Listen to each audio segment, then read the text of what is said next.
Today on Sekulow, a big update as a critical victory is secured. Keeping you informed and engaged, now more than ever. This is Sekulow. We want to hear from you. Share and post your comments or call 1-800-684-3110. And now your host, Jordan Sekulow. Hey, welcome to Sekulow. We are taking your calls, too, and share this with your friends and family if you're watching on Rumble, Facebook, and YouTube. Because yesterday, remember, we talked about how it kind of went old school ACLJ and had an attorney who was in Texas deployed to Pueblo, Colorado. Got a phone call from our friends at a large pro-life pregnancy center support network group about a hearing that was going to be taking place in Pueblo at a city council meeting on an abortionist, a famous abortionist, a late-term abortionist, Carhart, who wants to open up a clinic in the area. Now, Colorado has no restrictions on abortions when it comes to the timing of abortions, but there's an issue involving importing abortion drugs, and there's a federal law prohibiting that. So they were going to have this hearing at the city council, and they invited some of the pro-life advocates to speak, and of course the pro-abortion advocates to speak, so that they would have both viewpoints represented at their hearing. And then the night before the hearing, they cancel the pro-life speakers, all of them. They keep the pro-abortion speakers. So we get an attorney there. And what was interesting was the first thing that a councilwoman who we're working with said about the councilwoman who opposed canceled the pro-life speakers was, quote, the pro-life speakers would have brought, quote, biased opinions that would cause a circus in her chambers. So she didn't want them there. And we insisted that our clients, first of all, they were invited to participate. So at that point, the government opened up the area, or the forum, if you will, the meeting, to have both the pro-life position and the pro-abortion position presented. Then the day before, and there's pictures of it, this is in the proceeding yesterday, and then the day before, the night before, actually, like 4:30 in the afternoon, our clients received notice, hey, you can't, the pro-life people cannot participate. Because, like she said, she doesn't want their bias, quote, and they're going to create a circus. Now, that's when we went to work, and we dispatched a lawyer, happened to be one of our ACLJ lawyers from our Virginia office, was in Texas. So we dispatched Olivia Summers from Texas to Pueblo, Colorado, where she appeared before the chamber last night and secured the victory. And it's important for people to understand, we're not talking about even the substance of the ordinance here. We're talking about just, CC, the hearing itself getting the victory. Absolutely. She was not only able to hand deliver our demand letter that we drafted. What was amazing was this meeting went from not allowing any pro-life speaker to speak, and then it changed to Olivia, our attorney, was given actually the first 10 minutes to speak. So the atmosphere and the opinions changed drastically once we got involved. It went from completely cutting out the pro-life message to letting us speak actually first and for 10 minutes. You know, it's fascinating to me, Jordan, is this was the perfect, a classic example, I think, of viewpoint discrimination. And especially since we had attached to our demand letter an email from the city council inviting the pro-life advocates to participate in the hearing. Right. They were not just going to be like during the public comment period at these city council hearings, which people understand that's regular and normal. But they were intentionally invited and then disinvited the night before the hearing. So we get our attorney, Olivia, there, and now they are going to be able to participate so that both sides will be represented, that there will not be viewpoint discrimination. And again, there was pushback at that hearing. Yesterday. Oh, yeah. Lots of different ways they were trying to say, well, maybe we shouldn't hear from anybody, and, people are threatening lawsuits. It's like this city council. We were threatening lawsuits. It's like the city council has never dealt with abortion before or something, and they got surprised that they passed the first read, they passed the ordinance that was fine. I mean, they passed the ordinance, which was a pro-life ordinance, and then there's still a whole technical issue there. We're not even into the ordinance. We're into just getting the hearing. By the way, our lawyers will be back there Monday for the actual hearing. So a lot going on. This is why you need to support the work of the ACLJ. We have a matching challenge going on at aclj.org. Any amount you donate enables us to dispatch a lawyer from Texas, who's actually in Virginia, to Texas, to Colorado, and then back up for another hearing on Monday. ACLJ.org matching challenge campaign. We appreciate your help. ACLJ.org. showdown right here in Colorado about abortion. As of right now, the city of Pueblo doesn't have any abortion clinics. An ordinance that looks to keep it that way passed a preliminary city vote last week. Now, tonight, the council will host a study session to hear more about how the state law could impact this measure going forward. I'm here tonight because we represent 3 clients. We represent Tamara Axworthy, Mark Lee Dixon, and Pastor Quinn Driver. Our clients were approached by Councilwoman Maestri to provide expert witnesses to talk about this ordinance and to further inform the council about the ordinance and how it would operate. So they provided a list of witnesses, they got them all lined up, they all had travel plans, and they were on their way to come when they were told just last evening that they were not going to be able to speak. And there is some evidence in the record that that was because of their viewpoint, their specific viewpoint on the ordinance. There is no greater public interest than the protection of innocent human life. And that's what's at stake here with this ordinance, which is why it is extremely important for the city council to be educated. And that's why these expert witnesses should be allowed to come, as they have been requested to be here by one of the council members, the person who's behind this ordinance in the first place. And the ACLJ suggests that you take my recommendations into consideration. It was my understanding that the work session would be from both sides, so I think we were all pretty shocked when we saw the agenda come out and it was only one side. These attorneys probably have a valid point and have occasion to sue because we are limiting their ability to speak.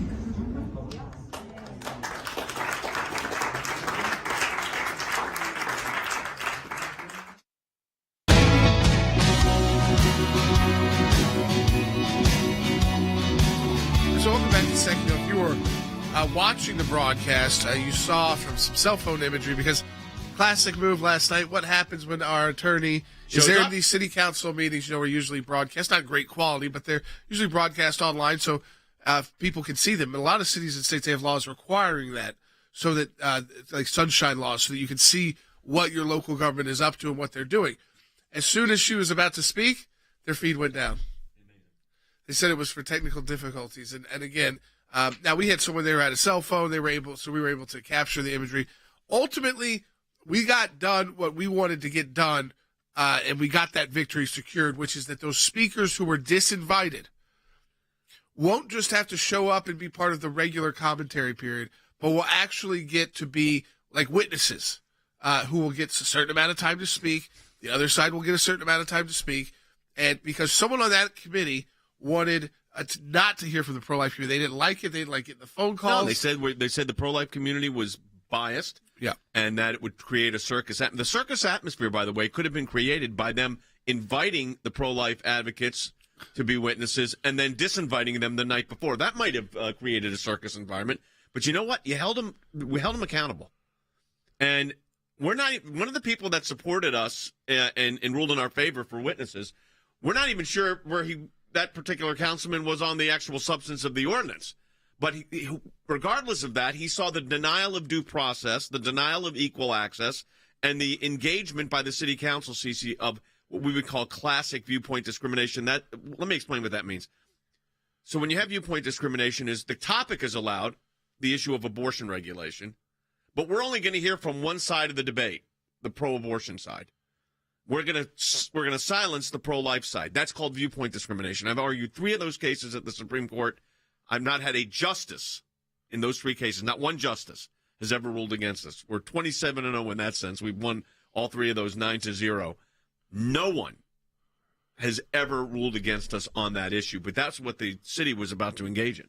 Yeah, and it's classic, like we say all the time, abortion distortion. You have a city council member here who is saying, if I allow the pro-life speakers to speak, it's going to be a circus, and I don't want their biased opinions. But just the fact that she says that shows her bias, that she only wants to hear one side of the argument. So it is very interesting that there were city council members there that, again, we don't know exactly how they're going to vote on this ordinance, but they recognize that if we are going to vote on an ordinance, we need to hear all the evidence and all the testimony on both sides and not just one side. So it really was a victory Like Jordan said, both sides are going to get equal time.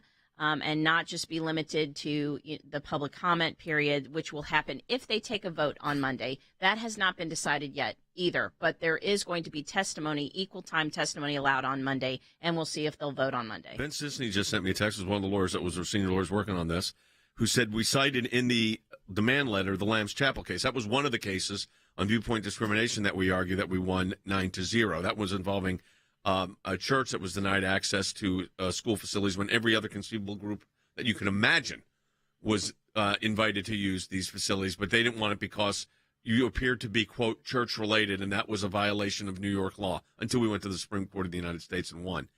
Again, we deployed lawyers. We got on this thing in 24 hours. We had at one point yesterday 6 lawyers, including 3 of us, working on this case with another 3 lawyers, and then we were able to dispatch lawyers out. By the way, we had an argument today at the U.S. Court of Appeals for the Sixth Circuit. I approved a reply brief in a Supreme Court case last night at about 12 o'clock at night. So we're busy, but that's good, and that's because of your support of the ACLJ, and I encourage you in this matching month of December, our biggest match month of the year. We encourage you to support the work of the ACLJ at aclj.org. We got calls coming in, 800-684-3110. Yeah, let's go right to the phones. If you want to talk to us again, that number is 1-800-684-3110. It's also a reminder, if you have these kind of situations in your community, contact us at the ACLJ, aclj.org/help. We are ready to help at a moment's notice, as this situation has shown. Kelly's calling from Colorado on line 1. Hey, Kelly. Hey, good morning. Good morning, Kelly. You're on the air. Hi. Oh, okay. I am a lifelong, my grandchildren are 6th generation Pueblo, Coloradoan. And I just want to say thank you. All I called in to say was thank you. God bless you. God bless your ministry. I've been following you for years. Well, we appreciate that. I really, really, as a Puebloan who loves the city, but who is very saddened by the darkness that's been here lately. Well, you're going to have a real hearing, Kelly, and thank you for supporting our work, because let me tell you something. We wouldn't have been out there last night if it wasn't for people like you standing with the ACLJ. The good news is there's actually going to be a real hearing with real witnesses on both sides. And again, I reiterate, the city of Colorado, Pueblo, Colorado, invited the pro-life position to be advocated as well as the pro-abort. They wanted to learn as much information as they could before they passed this particular ordinance. And it was the night before. And one of the individuals that voted to cancel the hearing as it related to the pro-life speakers said she did not want, quote, a circus in her classroom, in her chamber, which is her chamber was the city council hearing room, and it would also be biased if the pro-life people came. Now, of course, not if the pro-abortion people come, because only the pro-life people are biased, according to this councilwoman. Absolutely. And again, I will continue to say it. Abortion distortion is alive and well.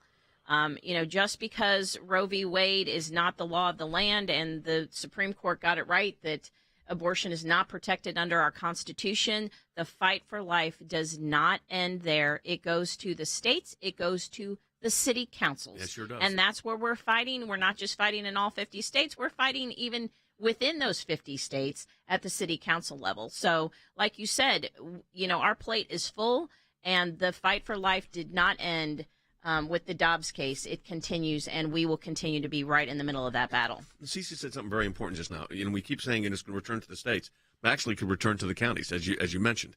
So this was a fight, and we just had a caller, Kelly from Pueblo, Colorado, which, by the way, I want you to think about this. Lawyers in Washington, a bunch of our offices were involved in this. D.C., Virginia, Nashville, a lot of our offices were involved in this. Dispatched a lawyer from Texas to Colorado for the hearing. That was just a hearing to allow the witnesses to actually testify.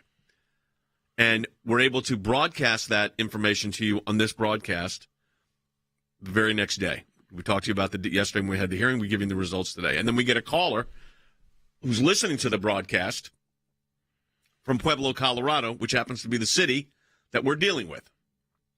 You think about all of those parts. ACLJ Action was getting a turnout for people to be at the hearings. I think that's going to be on Monday, especially when the actual hearing takes place. All of this is intertwined. And it's because of your support of the ACLJ, because without it, it doesn't happen. So, again, I want to say thank you if you supported the work of the ACLJ. Kelly, the one who just called in, has been a supporter of the ACLJ. We don't do it without your support. So, again, if you haven't yet supported the work of the ACLJ, go to aclj.org, and we're part of that matching challenge. But, Jordan, we had all systems operating yesterday to get this victory. Yeah, it's a great it's a great way to see the ACLJ in action, especially our legal side of the ACLJ in action, and where we take whatever resources we can, mobilize them, utilize them, and our folks are ready to go. Olivia was ready to go. It wasn't like she needed 2 weeks to prepare for this. She had hours, and most of that time was getting on a flight. And I think she was and making sure she had the right clothes, and it's that kind of situation because she was in Texas on for a personal trip. And again, it shows that commitment to our attorneys. They jump on this opportunity. They say, "Send me." I want to go. So for so many of these situations, I just Googled one of the council members there. So when you Google like the Pueblo City Council, and this council member, and this is the one who said, "I don't want the circus." On Google, like the fifth thing that comes up is our ACLJ blog. They don't make a lot of news, national news in Pueblo, Colorado. So this brings that attention that city council member didn't want. They got it. Because now, if you Googled her name, an ACLJ blog comes up as the fourth thing. So a couple city information, and then a local news article and our blog. So again, that shows the work too of how many people are learning. Like Kelly, who called in, who said, "Oh, this is happening in my community. Here's the ACLJ I followed my whole life, and they're in Pueblo, Colorado, helping us out here." I think this is. It's just a cool way to show what we can do. You said it was old school ACLJ, but it's classic ACLJ. I mean, this is how you move the needle on these issues. And you got to remember, all we were fighting for in this case was the right to be heard. Just the right to be heard. That was all that was at stake. Absolutely. It was viewpoint discrimination. They were totally canceling the pro-life message and the pro-life voice. And we got in there and we changed it in a minute. Yeah. More than a minute. Yeah. It took in about 8 minutes once we got there. That's right. The getting it there was about a lot of lawyer work to get it in there. Yes. Let me say this. We're not even talking about the substance of the ordinance. We're just talking about the hearing, folks. That's how you got to fight. Again, if you've not supported the work of the ACLJ, great day to do it. Matching Challenge Campaign, aclj.org. That's aclj.org. Your support will make a huge difference. We're also taking your calls, 800-684-3110. Got an update coming on another case. We were in court this morning. We'll talk to you in a minute. After nearly 50 years, Roe v. Wade, the tragic ruling that manufactured a so-called right to abortion, has been overturned by the United States Supreme Court. This is the moment the ACLJ has been fighting for. It's the biggest victory we've achieved in our 3-decade-long fight against the soulless abortion industry. And believe me, abortionists like Planned Parenthood are devastated. This victory would not have been possible without the steadfast prayer and support of ACLJ members like you. On behalf of the entire ACLJ, I thank you for standing with us against the abortion industry and helping us save defenseless babies. This is a monumental win, but the war is far from over. The left is already scrambling to make abortion permanent in many states across the country. In California, for example, a bill just passed through another committee to allow for abortion up to 28 days after birth. It's truly the most evil bill we've ever seen. Extreme abortion advocates are not just going to give up, and neither are we. On behalf of the countless innocent souls that Roe v. Wade has taken over the last 50 years. Those of us that believe in life know that we're on the right side of history. We understand full well children are children, and they're precious in God's sight, and they're precious in our nation's sight, and they're precious to parents. That unborn child has human rights, human dignity, human worth, a life that deserves protection. I thank you for making this victory possible, and I ask you for your continued prayer and support as we continue to battle against barbaric new abortion laws across our nation. We now have a state-by-state fight. Your support of the ACLJ makes a huge difference. Any amount you donate to the ACLJ this month, we get a matching gift, which means, as we've said before, if you donate $20, we get $40. You donate $100, we get $200. We encourage you to do it.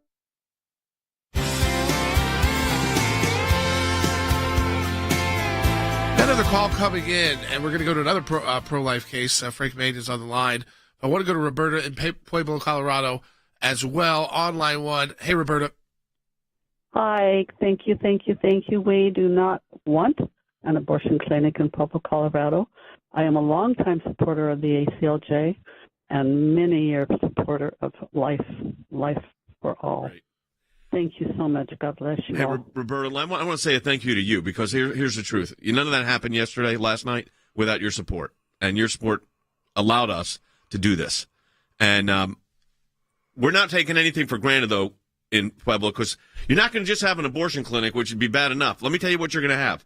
You're going to have an abortion clinic run by an abortionist who specializes in late-term abortions. Is the namesake of the Supreme Court case involving partial birth abortion. Not as if that was an honor. It's not. So we're fighting this. But again, we weren't even talking about the ordinance itself. We were just trying to get the fair hearing, which we got. Now, that takes place on Monday, and our lawyers will be back in the saddle, as they say. I guess for Colorado, that would be appropriate. They will be back in the chamber for this. Talking about in the chamber and hearings, Frank Mannion, senior counsel for the ACLJ, is on the phone. And, Frank, you were in court just a little bit ago. Get a little background on the case and how'd it go?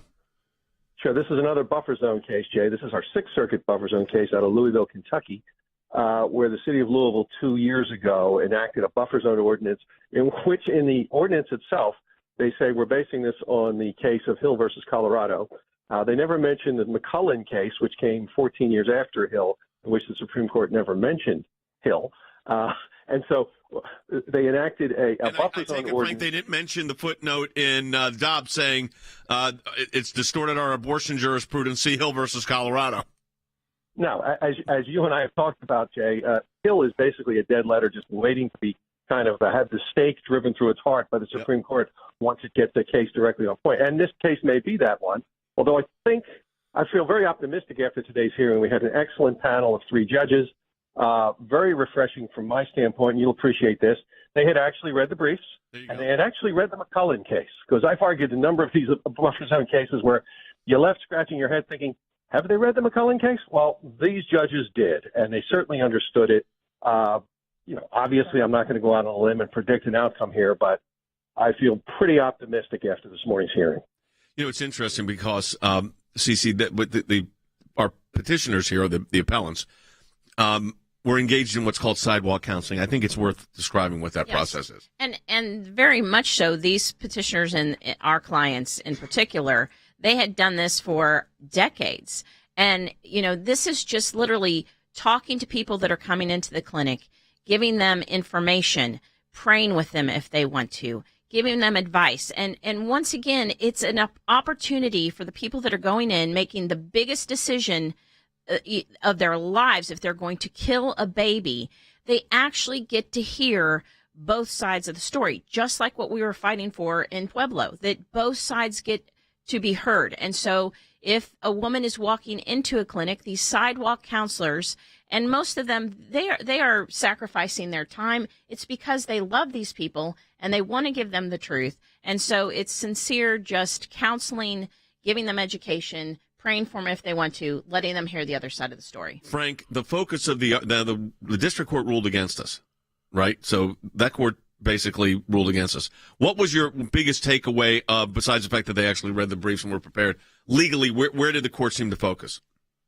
The court focused on something that completely escaped the district court and apparently the city as well, which is you can't say that because McCullen was a 35-foot buffer zone and here we have a 10-foot buffer zone that, this is smaller, that's okay. What McCullen said and what this panel clearly picked up on was McCullen said if you burden speech at all, and you made this argument in Hill, if you burden speech at all, then the burden shifts to the government to justify the restriction. And here, the city of Louisville didn't do that. They didn't know they even had to. I mean, McCullen essentially says you can have a buffer zone, but only as a last resort. And you have to prove, not just shrug your shoulders and say, that won't work. You have to prove that you tried other means of controlling whatever your problem is, in this case, alleged blocking of the door, prosecutions, injunctions, a face law. Louisville didn't even try to do that. The district court didn't require them to show that they tried to do it. But I'm pretty sure that this panel of the Sixth Circuit understood that and will apply the law accordingly. It seems like we're getting close to a time where, when it comes to speech, this abortion distortion that used to survive, whether it's buffer zones or let's cancel all the pro-life speakers at the city council meeting and no one will care because it's those crazy pro-life speakers, is coming to, is about to be done. And that is a lot because of Dobbs. Yes. Has even though that was a case on abortion itself, Yeah. it also has an impact on speech about abortion. Yes, because it took away this mantle of constitutional protection, Frank, that was overriding every abortion case. And as Justice Scalia said decades ago, it created this abortion distortion. Justice Alito, in his opinion in Dobbs, reiterated that. And then what we're doing now is basically, Frank, it's fair to say, fixing the law. Right. And that's exactly what we're doing. And, McCullen was the first step. The court's almost inviting somebody to bring a direct challenge to Hill. We're happy to take them up on that with the right case. We've got a couple of them percolating now, including this one. I think abortion distortion is at least officially out at the Supreme Court. Now, that's right. That may not happen in lower courts and at city council meetings for a while, but we're doing our best to make sure it is. But Cece said something earlier that was interesting, and that is, we said it's going to return to the states, but then we just had this whole incident in Colorado where it returned to the county. Absolutely. I mean, at that level, where the abortion distortion factor was playing in. It's going down past the 50 states. Within the 50 states, we might have multiple fights within one state. Yeah, and so we have to be ready and prepared to fight this at any level that it comes.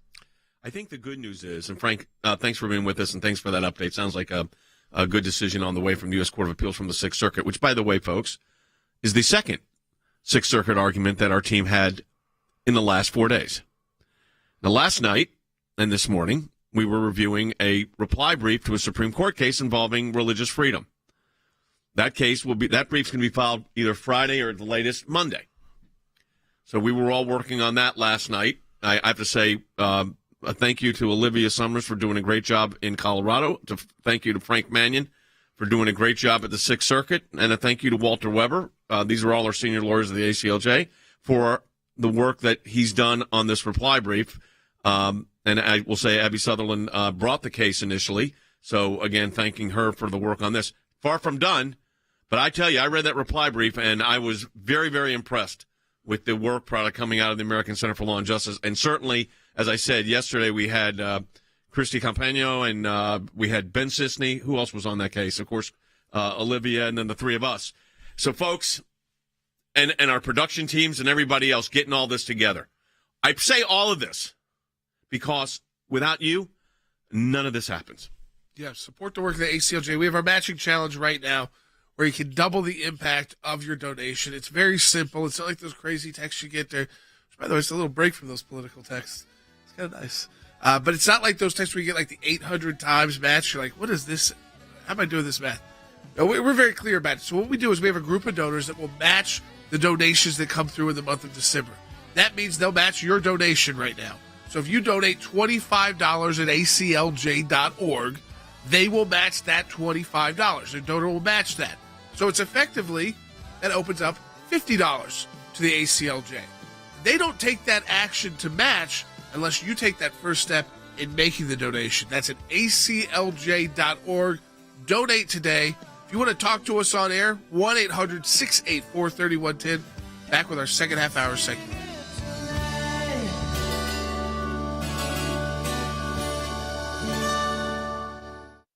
I just watched an interesting video by cardiothoracic surgeon Dr. Gundry. This is a discussion about leaky gut. And this is caused by a toxin that's in, quote, all of the healthy foods that scientists have been telling us to eat with the food pyramid for the longest time. And this toxin causes leaky gut, according to Dr. Gundry, as I said, a world-renowned cardiologist. The harmful condition leaky gut is affecting millions of people nationwide. Warning signs include weight gain and fatigue and digestive discomfort, as well as stiff and achy joints, even skin problems. Well, Dr. Gundry explains these side effects are often mistaken for normal signs of aging because leaky gut develops usually over a matter of years, sometimes even a matter of decades. The good news is this can be easily fixed from your home, and it's very simple.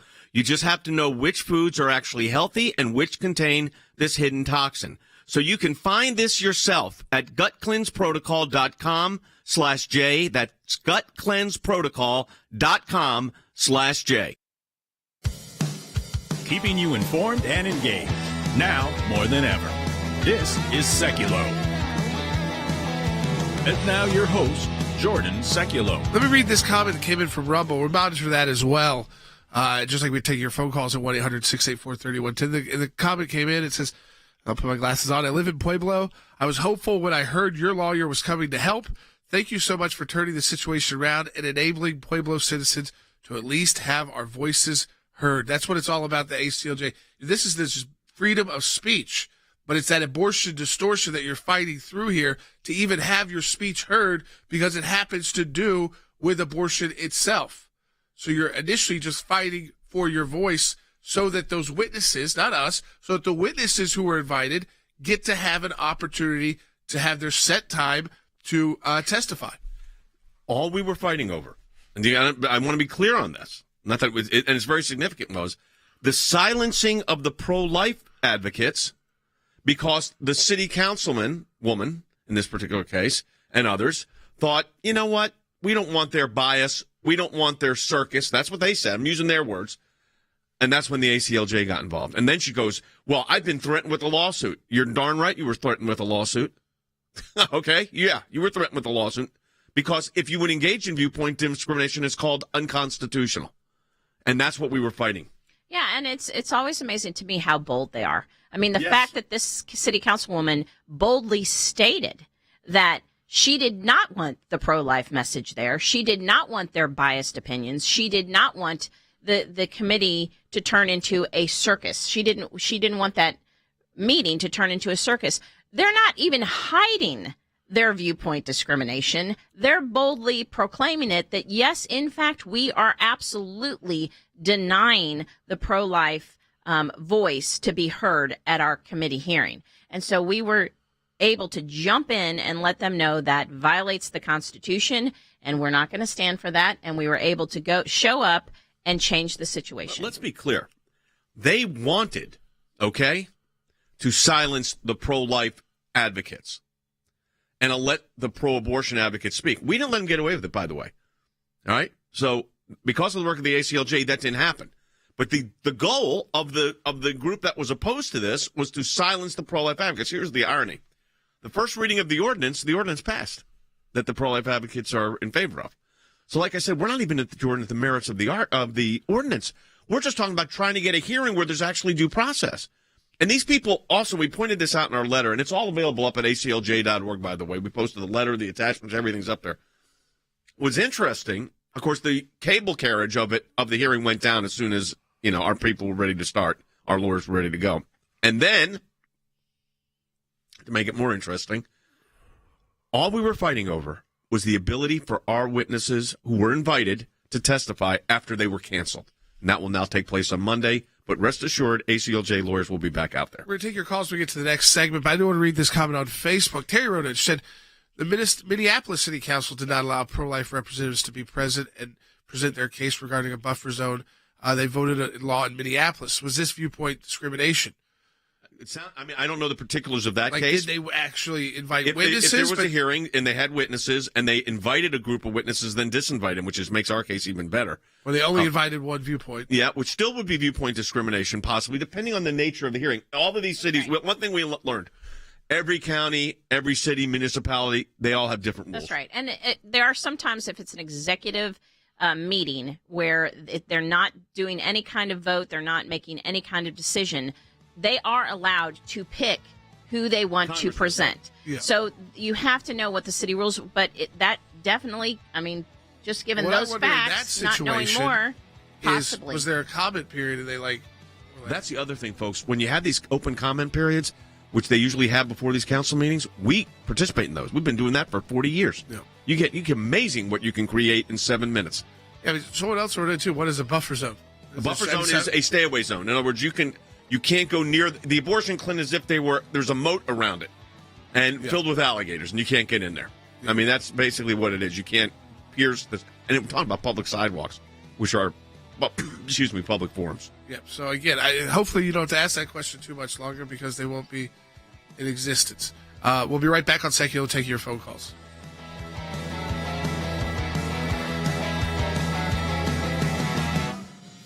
When we see something, when we hear something When we're concerned about an issue, we don't just talk about it. We do something about it. And that goes to our Government Accountability Project. If we allow leaders in Washington, D.C. to make decisions behind closed doors, unaccountable to the people, then we are going to get skewed and corrupt decisions. There are lots of other places that do lots of important work for America, but the ACLJ has taken up a lane which is irreplaceable. The Freedom of Information Act, that's a statute that allows us to get information from the government. Starts with a letter from our offices in Washington to these agencies.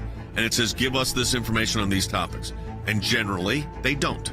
And then we go to court. We go through a series of lengthy negotiations back and forth about what they'll give or what they won't give. We may get tons of information that's redacted, and we have to then go back and say, you redacted too much. We can't really find out what you're giving us because it makes no sense. So it goes through a process of litigation. That is how you get information, and that office is going to be more active now more than ever. The ACLJ has been extremely active in vigorously seeking to hold these bureaucrats accountable. We have filed hundreds of FOIA requests. We have received over 20,000 pages of documents in our litigation. Holding them accountable, holding the Biden administration accountable so that all Americans are able to have faith in their government. We will up our efforts. We will not stop. You're finding a nugget in a gold mine. Occasionally you'll come up with something that is really a bombshell, but you have to persist in doing it, and that's what we do. That's a little bit of what we do through our Office of Government Accountability, and of course that comes under our Office of Government Affairs. So your support of the ACLJ supports all of that.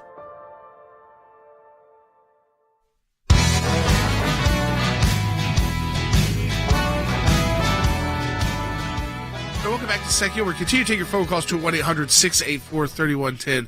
That's 1-800-684-3110. If you're listening to this broadcast and you feel like something like this has happened in my community, just go to aclj.org/help. aclj.org/help. And again, put in your information there, and an ACLJ attorney will contact you. So if you feel like there's this kind of work, and don't think that the ACLJ is too big to do this kind of work. I always reiterate that to people. That's why we have so many attorneys. It's not too small to go out and get out to Pueblo and to make sure that the people there have their voices heard. Let me go to Stan in California on line one. Stan, welcome to Sekulow. You're on the air. So my question is, why aren't Planned Parenthood counselors conflicted with their abortion counseling because of the financial benefit to them if an abortion is performed? Well, because they're in the business. Look, they don't hide it. They're in the business of abortion. I mean, that's their business. So they'll say the counseling is actually informed consent. And legally, they're probably right legally. But you raised an interesting point. But the fact is, Planned Parenthood and the states that are allowing abortion, what you're having now is these states, New York, California in particular. I think Colorado wants to become a, quote, abortion destination. Is that correct? That is correct. They don't have any limitations on abortion. And that's why when Pueblo, when they have Carhart, like you said, the most gruesome abortion doctor, the doctor that fought to kill babies by partial birth abortion, which is allowing the baby to be partially born, partially delivered, and then literally stabbing something up in the base of their skull and killing that baby. This is the doctor that is moving into Pueblo. So, just like the caller said, why aren't they counseling? Planned Parenthood only gives one side of the story. Of course. They don't ever want to provide the other side. They don't want you to see an ultrasound, which is the other side of the story. That's a living baby there that is about to be murdered. And so very, very much biased. If you want to talk about biased, Planned Parenthood is probably the most biased organization that exists. So I think that, I think where we are right now is, it was interesting. I'm looking at a Rumble code. That one of the people on Rumble said, I can't believe that abortion is actually a business. But it is. It's a huge business. It's a hundreds of millions of dollars a year business. The thing is, with the Dobbs decision, things are changing. And as you said, Jordan, I think we're not going to be able to be talking about what should be good, buffer zones. I think that viewpoint discrimination targeting pro-life speakers is going to be put to the ash heap of history. So I think all of those are wins. We're taking your calls at 800-684-3110, 1-800-684-3110. Next hearing Monday in Pueblo, Colorado. That's right. So, again, we want to continue to take your calls. And again, if you want to learn more information about this, it's up at aclj.org. That's aclj.org. That aclj.org. And I think, again, the bigger picture here is that if you contact us, we can fight back for you and assist you. And nothing is too small to contact us about. And I think this is just that other example. Don't worry about us getting there. Don't worry about the cost of the ACLJ. Just reach out. I think so many oftentimes people contact us after the fact, and it's much harder to resolve matters positively once it's already done. Well, here the great thing was the clients contacted us when their witnesses that were authorized to speak were disinvited. And the reason they were disinvited was they didn't want the pro-life message heard. And the invitation to participate was actually issued by the city of Pueblo, Colorado. And then the city council members, or at least some of them, said, no, we're not going to go in that direction. And then we were able to get our lawyers present. And once we got our lawyers present, issued a demand letter, had our lawyers at the hearing. Olivia spoke, presented the argument at the hearing, and the city council wisely said, you know what we're going to do? We're going to let both sides present their witnesses.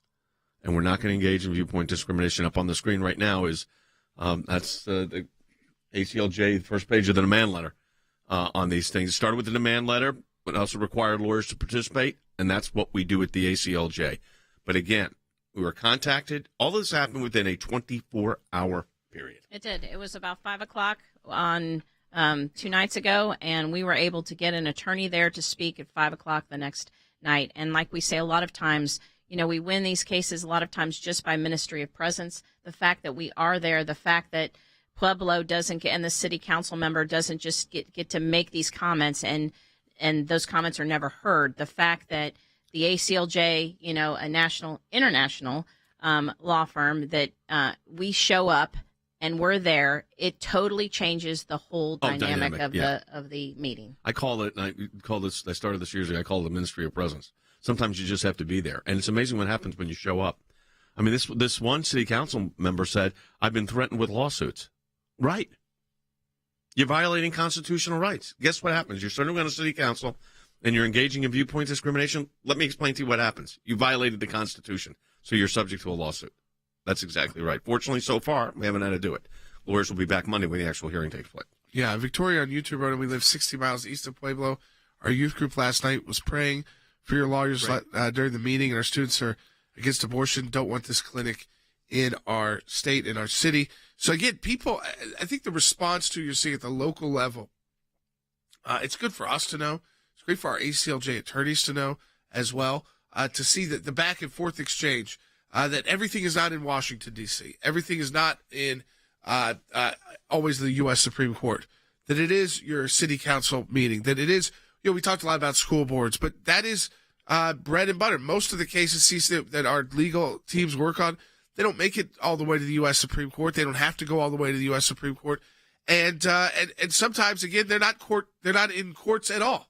That's right. And we're able to do those cases. And like you said, there's no case too small. Right now in this season that we're in, the Christmas season, we get lots of contacts with people saying, we've just been told by the city council once again that we can't have a nativity scene on the courthouse lawn, or, those are the kind of cases that we will take and we can usually resolve pretty quickly. Yeah. Yes, because we've done these cases, and who we are as the ACLJ, when we take on a city council, they take notice. So we can get a lot of these cases, again, like you said, Jordan, none of them are too small. We can get a lot of these resolved pretty quickly. The interesting thing here was, I want to go back to the time frame because I think it's important for you to understand how the timing of this works. So we don't get the call until the evening night before last. That's when this all started. Because the witnesses were planning on testifying, they had a local lawyer, they were ready to do the case. And then all of a sudden, boom, they're canceled. They contact us. And literally, by the next morning, we have drafted a demand letter, researched the law, dispatched a lawyer to Colorado, argued the proceeding in Colorado, received a good decision from the city council, and are back for the hearing on Monday. This took place. All of this now we're talking about and then broadcast it to you so you could hear it and see it at the ACLJ. All of this happens within literally, I'm talking about 48 hours now. Less than 48 hours. Yeah, less than 48 hours. Yeah, less than 48 hours. And less than 48 hours. And by the way, at the same time, we were arguing a case at the U.S. Court of Appeals on the Sixth Circuit on Tuesday, one this morning, and a brief going into the Supreme Court of the United States could be as early as tomorrow. By the way, I'm not even touching on most of what's in our reports. That's where your support is so critical to our work. And I want to take this time to first of all, say a thank you to our many, many donors around the country. Because without your support, we can't do this. And if you've already donated, I want to say on behalf of all of us, thank you for your support of the American Center for Law and Justice. We literally, when we say we can't do it without you, we can't do this broadcast without you, we can't do any of this without you. For those of you that are contemplating a donation or are able to make a donation, December is our most important month. I've already been on calls this morning discussing budgets for next year. We've got big growth plans, 2 big projects that we're going to announce next year, giant, that'll impact international work and impact our work in Washington, D.C. But that's where you come in. Your support of the ACLJ enables us to do all of this. And most of our donors, the average gift to the ACLJ, I think, is $34. We have some large donors, which we appreciate, but that's not we are a grassroots organization. That's the way we've always been. So where you come in is to be part of that grassroots team. And by the way, I didn't even talk about the fact that in this Pueblo, Colorado place, we also mobilized ACLJ Action. Yep. And that team to get people to show up at these hearings. I mean, people in the audience, because let me tell you, when you show up, that makes a difference too. Yeah. So all that happened. And that's going to be happening on Monday. Yep. And that was, immediate reaction was, hey, let's get some grassroots support there as well. Not to shut down and be nasty and scream, to have those speakers back. See, actually, if you watched the broadcast, you saw in the phone video some applause for our attorney. Yes. And because of the city council's decision to open up to let both sides have their witnesses be heard. And so I think, again, these are open meetings. Show up. If you're in that area, we've heard from a lot of people from Pueblo, show up on Monday. Just for moral support.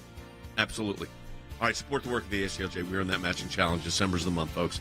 ACLJ.org. That's ACLJ.org. Any amount you donate, we're going to get a matching gift. Now, coming up in the next segment, we're going to take your calls. 800 or your comments coming in on Facebook, Rumble, YouTube, wherever it might be, at ACLJ.org. Call us at 800-684-3110. Back with more in a moment.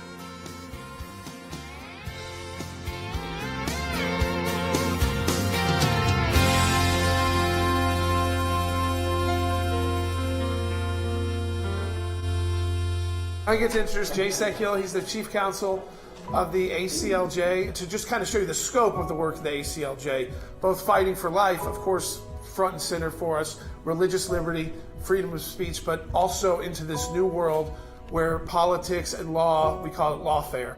For the members, we're here to help. We oftentimes do briefs on cases of the Supreme Court where members of Congress sign on, and that's very helpful to the court. They get cited often. We've had our briefs cited by John Roberts to John Paul Stevens. We have a radio broadcast that reaches about 4.5 million people a day. And of course, our government affairs team. I had the honor of serving for 6 years with the late Henry Hyde. And Henry Hyde is known by all of us as a champion for life. And he said there's no limit to how often you can in fact help a society stand for the importance of life. The life of the unborn, the life of the indigent, the life of the elderly. And a society that does that is a society worth belonging to. Having that message from Henry is one that I want to continue to have next generations understand. We stand for the sanctity of life, the importance of it, because without that, we're not the society we want to be. And you're here with pro-life organizations, ACLJ, that does amazing work on religious freedoms. Listen to them, learn from them, ask them questions, take the work that they have been doing here in Washington, D.C. for decades that have given us all this incredible opportunity. Take that on board, learn from them, listen to them, and then work every day.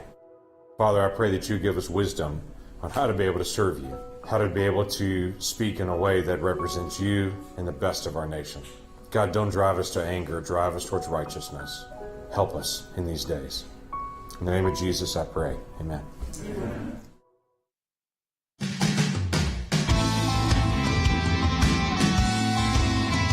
Welcome back to Sekulow. One of the issues we've been involved in over time with the persecuted Christians and Americans imprisoned abroad, wrongfully imprisoned abroad, and these issues of prisoner exchanges. Of course, there was big news today with Brittany Griner, who was a WNBA and a U.S. women's basketball team, a gold medalist, arrested just right before the war in Ukraine began. Yep. Has been held really as a hostage to that war. Yes, 100%. And really no other Unjustly held. Yeah, totally unjustly held. And so the Biden administration was able to secure her release. We traded a well-known, very well-known Russian arms dealer, Victor Bout, who was someone who would sell weapons to anybody, including those who attacked Americans like Al-Qaeda and a lot of the warlords in Africa. He was halfway through a 20-year prison sentence, so he'd been in prison a long time already in the United States. They've wanted him out a long time. The criticism, of course, has been that the U.S. Marine who's been imprisoned in Russia for 4 years, Paul Whelan, was not part of this exchange. And I think the criticism goes to this soundbite from Joe Biden. Take a listen, bite 22. We want to secure We've the never border. forgot about Brittany. We've not forgotten about Paul Whelan, who's been unjustly detained in Russia for years. This was not a choice of which American to bring home. What he's saying there is, and we've done these negotiations because we've had pastors in jail, and we've talked about prisoner swaps, and we've talked about political arrangements. That's part of these negotiations. So I know people are saying, well, we don't like prisoner swaps, but the truth of the matter is, when you've got someone in jail and they're your client, you're going to do whatever you can to try to get your client out of jail. Now, the interesting thing with this is, and these take on, and Cece's worked on these too, they take on a life of their own. So you never quite, like with Saeed Abedini, as they're in the holding area about to leave, they started denying people. I think it was, what was the Washington Post reporter's name? Jason Rezine? Yeah. Yeah. They weren't going to let his wife on the plane. So they were going to keep her back in Iran, so all the hostages that are being released said, we're not going anywhere without the wife. Yeah. So these things aren't done until they're done, but they're very complicated. It is and there's complicated. multiple And factors working going with into the it. State Department and the diplomatic relations between the countries, it's always a very tricky process. And I can pretty much guarantee you never are knowing the entirety detail. No. of the facts surrounding, if a swap takes place or if it's other reasons. Like we have gotten our clients out with diplomatic measures or financial pressure on a country where a swap wasn't necessary. But sometimes look, it even is. you got to be honest. And in the the State Abedini Department matter, makes that call. In the Abedini matter, the United States government, Barack Obama, the president, gave $1.9 billion to the Iranians. Yeah, for those three. For those three prisoners. Now, you could say, well, that's terrible, that's horrible. At the end of the day, our job was to get our guy home. Right. We didn't get to make the decisions like that. How they decide to do it is up to the government, not the individual private counsel. So I don't want to be too critical over these prisoner exchanges. I would have liked to have had that Marine out. That would have been good. Is that when we say that it wasn't a choice of which American to bring home, is that we have such a little influence right now in the world. That's what people are concerned about, is that we couldn't go to Russia and say, no, not good enough. He's going back too. And President Biden chose to let us in on this and to say, they came to us and said, this is the only person you're getting. And so why do you think the State Department released that info? He said, Biden said it. Yeah, okay. I mean, that's the thing. We play the soundbite. I don't know why he makes these kind of statements the Marine publicly. is serving a 16-year sentence, has been already served 4 years. Yeah, I will tell you, it That is means more he was there under complicated to deal Trump. people who have The military previous president, and he didn't get out. people who have military backgrounds who get picked up for espionage. It is tougher. It is tougher, but here's Because what they I have want to military say. backgrounds. This is a good example, though, and I'm trying to be fair on this because I think it's important. These are very complicated negotiations. So the Marine that's in there was in there while the former president, President Trump, was in office, and he got a lot of people out, but was not able. And our relations with Russia were better. Yeah. At least There was we no didn't war have going on. you didn't have a war going on. Now you got a war going on. I was thinking, it's tragic what's happening over there. But meanwhile, that Marine's still in there, so I'm sure there's diplomatic efforts going on as we speak. But again, these are very complicated, very, very complicated negotiations, very complicated measures. Yeah, and I think, again, you as an American, everybody can take a step back and you can criticize the administration all you want, but you should be happy that we get this American during a war which we are supporting the other side with weapons that are killing Russians. Right.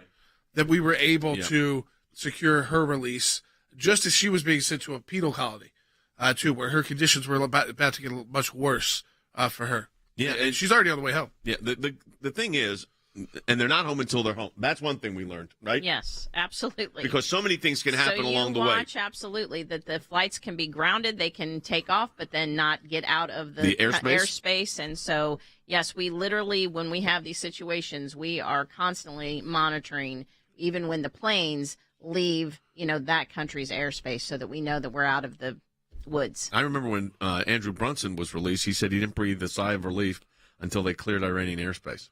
Turkish airspace, excuse me. So with Saeed Abedini, it was the same thing with Iran. Yeah. So you're dealing with hostile actors, and you're negotiating on a multi-level negotiation. And they happen in kind of wild ways. There was no indication, internationally, that this was going to happen today. Nope. There was someone in the lawyers probably knew. Well, someone in the U.S. prison systems knew that Victor Bout was being moved. Yes, because to release what them, it does show you is there is an ability for the U.S. government to act without everybody finding out about things, which is fine on those kind of matters. Good. No, I say it's good because so much of it we feel like everything gets leaked. Well, everything does get leaked. I mean, this did not, and with Abedini, it did not, and with Brunson, it did not. I think on these issues, it's so sensitive. There's a life of a person involved and a family that even the politics get out of it. And I'm glad that Brittany Griner's on the way back to the United States. I'm glad that in the previous administration we got our clients released. We worked with President Obama in the release of Saeed Abedini. These are not political decisions. These are, you've got person in, the president happened to be Barack Obama. I sent a thank you note when they negotiated the release of Saeed Abedini.